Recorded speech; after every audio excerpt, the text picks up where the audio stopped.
लोगों को हम आज जिस विषय के बारे में बात करेंगे, जो विषय आप लोग को समझाएंगे, वह होगा आरोही क्रम और अवरोही क्रम के बारे में। समझ रहे हैं ना?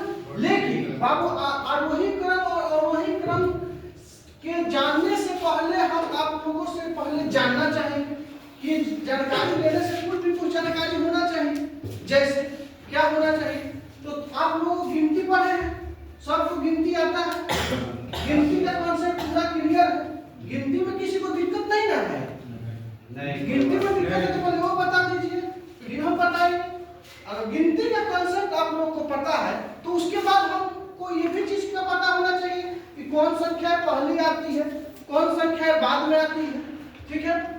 इसके बाद गिनती के माध्यम से हमने ये भी पहले आप लोगों को बताया है कि कौन सी संख्याएं बड़ी संख्या है और कौन सी संख्याएं छोटी संख्या। ठीक है? ये तीन चीज मैंने पहले से पढ़ा रखा है आप लोगों को। इसमें तीनों में किसी को दिक्कत है तो पूछ लीजिए पहले। संख्या और अंक में क्या अंतर है?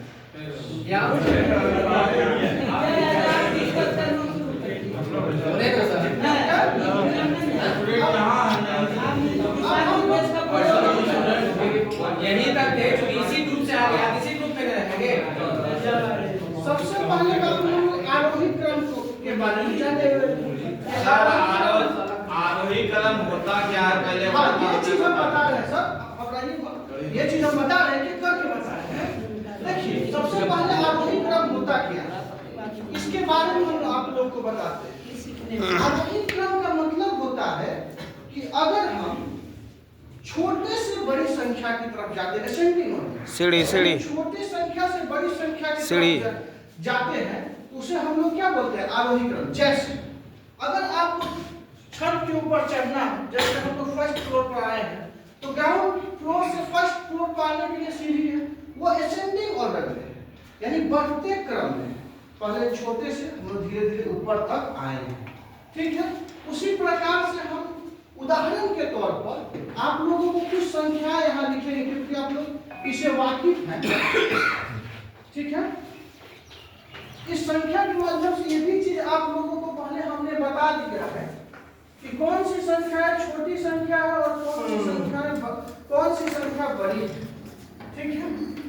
अब हम लोग आरोही क्रम का परिभाषा भी हमने बताया कि हमको छोटे से कहाँ चलना है, बड़े की तरफ। यानी सबसे पहले क्या लिखेंगे? सबसे छोटी संख्या। क्या लिखेंगे? सबसे छोटी संख्या। तो देखेंगे यहाँ पर दिया गया है 6 है, 12 है, 8 है, 5 है और 4 है। ठीक है? तो हम लोग गिनती के माध्यम से जानते हैं, गिनती हम लोगों ने देखा है, तो सबसे छोटी है 4, सबसे छोटा पहले लिखेंगे 4। ठीक है? उससे बड़ा जो होता है वह आ जाएगा 5, फिर उससे बड़ा इसी में देखना है हमको, क्योंकि इसी का हमको आरोही क्रम बताना है, असेंडिंग ऑर्डर हमको समझाना है। ठीक है? तो सबसे पहले आ जाएगा 4, उसके बाद आ जाएगा 5, उससे बड़ा हम देखते हैं 6 आता है। क्या रहा है? 6। ठीक है? उससे बड़ा क्या 12 है? नहीं ना है, क्योंकि गिनती में हमने बता दिया है कि कौन बड़ा है और कौन छोटा है। उससे बड़ा क्या है? यहाँ पर 8 हमको दिखाई दे रहा है। फिर हमको सबसे लास्ट में सबसे बड़ा क्या है? 12। इसको आप लोग अपने से भी चेक कर सकते हैं कि सर गलत है कि सही है। पहले कि कोई इसमें ऐसा भी नहीं ना है कि छूट भी गया है, ऐसा भी हो सकता है कि छूट गया हो वो संख्या लिखा है। ऊपर वाली संख्या कितना है? 1 2 3 4 5, नीचे कितनी है? 5। जब दोनों बराबर हो जाएगा तब हम लोग ये भी चेक कर लेंगे कोई 2-2 बार तो नहीं लिख दिए हैं, तो ये भी हो सकता है कि 2-2 बार भी लिख चुके होंगे। अगर 2-2 बार नहीं लिखे हैं तो ये संख्या जो क्या होगा, 5 ऊपर भी है 5 नीचे भी है, अगर दोनों बराबर आ जाएंगे तो हम अपने से भी उसको चेक भी कर सकते हैं, यानी इसके माध्यम से हम लोग चेक भी कर सकते हैं। ठीक है? इसका उल्टा होता है अवरोही क्रम। ठीक है? यानी इसमें हमने क्या बताया? नीचे से ऊपर की तरफ। ठीक है? अब हम आप लोग को इसका उल्टा, यानी कि ऊपर से हम लोग नीचे आए, मान लीजिए यही संख्या, यही हमको मिला है सवाल, और इसी का क्या करना है? अवरोही क्रम हमको निकालना है। ठीक है? तो हम क्या करेंगे? इसका उल्टा करेंगे। अगर प्रश्न एक प्रकार का रहेगा तो साधारण तौर पर क्लास में बता देंगे, इसको उलट दीजिएगा तब भी अवरोही क्रम आ जाएगा। ठीक है, लेकिन नहीं, कॉन्सेप्ट को समझो। इसमें सबसे बड़ा क्या है? सबसे बड़ा है 12, तो सबसे पहले 12 लिखेंगे, यानी उसी प्रकार से उससे छोटा क्या है? 8 है, 8 को लिखेंगे। उससे छोटा क्या है? 6 है। उससे छोटा क्या है? 5 है। उससे छोटा क्या है? 4 है। यानी कि इसमें क्या हम लोग देख रहे हैं कि बड़ा से छोटा देख रहे हैं। क्या देख रहे हैं?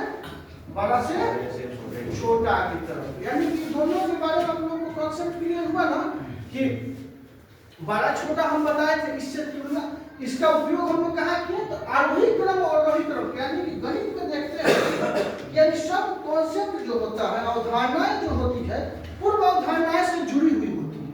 यानी पूर्व अवधारणा को भी आप लोगों को क्लास में पहले वाला जो पढ़ाया गया है उसको आप लोगों को अपने दिमाग में एक बार रिवाइज जरूर कर लेना है, क्योंकि हर एक क्रियाएं जो होती है पूर्व अवधारणा से जुड़ी हुई रहती है। इस प्रकार से आप आरोही क्रम और अवरोही क्रम को समझे।